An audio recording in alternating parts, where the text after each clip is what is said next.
He said he was a foodie on his profile.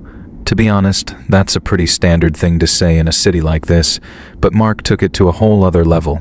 He was charming, a bit older, and a professional private chef. By our third date, he invited me over to his place for a curated tasting menu, and I was genuinely excited. I should have realized that when someone says they're interested in every part of you, they might not be talking about your personality.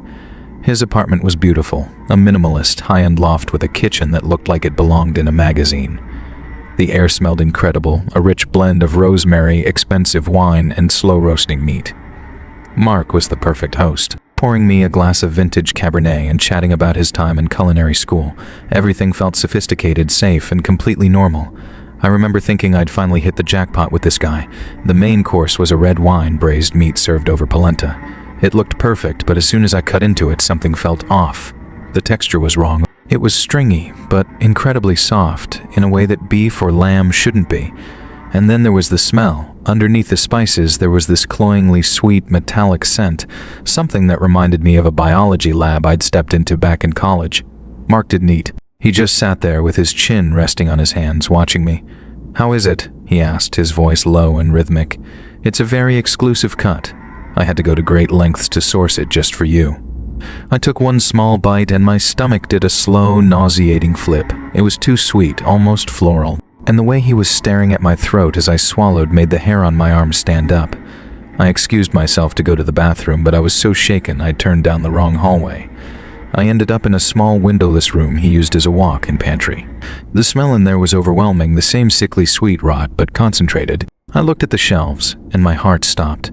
There were dozens of glass jars, but they weren't filled with pickles or preserves.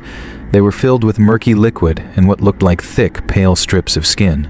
Some had clumps of hair still attached, and each jar had a neat, handwritten label with a date and a woman's name. The light in the hallway clicked off. I froze, my hand still resting on a jar labeled Emily 2024. I could hear his breathing right behind me in the dark, heavy, jagged, and excited. "You have such lovely muscle tone," he whispered, his breath hot against my ear. "You've been taking such good care of yourself for me." I felt the cold, sharp edge of a blade press against the small of my back. He wasn't just a chef, he was a harvester. I didn't think, I just grabbed the heaviest jar on the shelf and slammed it backward with everything I had. I heard the glass shatter and a sickening grunt as he stumbled. I didn't wait to see if he was down. I bolted for the front door, slipping on the liquid from the broken jar, and didn't stop running until I found a group of people outside a bar 3 blocks away. The police raided the place an hour later, but Mark was already gone. They found his supplier logs. It turns out he wasn't just acting alone. He was part of an underground gourmet circle for people with very specific, very illegal tastes. But the police report wasn't the worst part. The worst part was the lab results from the dinner plate. I can't look at red meat anymore. I can't even walk past a steakhouse without the scent of searing fat making me want to tear my own skin off, because every time I smell it, I'm back in that kitchen, and I can still taste the sweetness of the woman who came before me.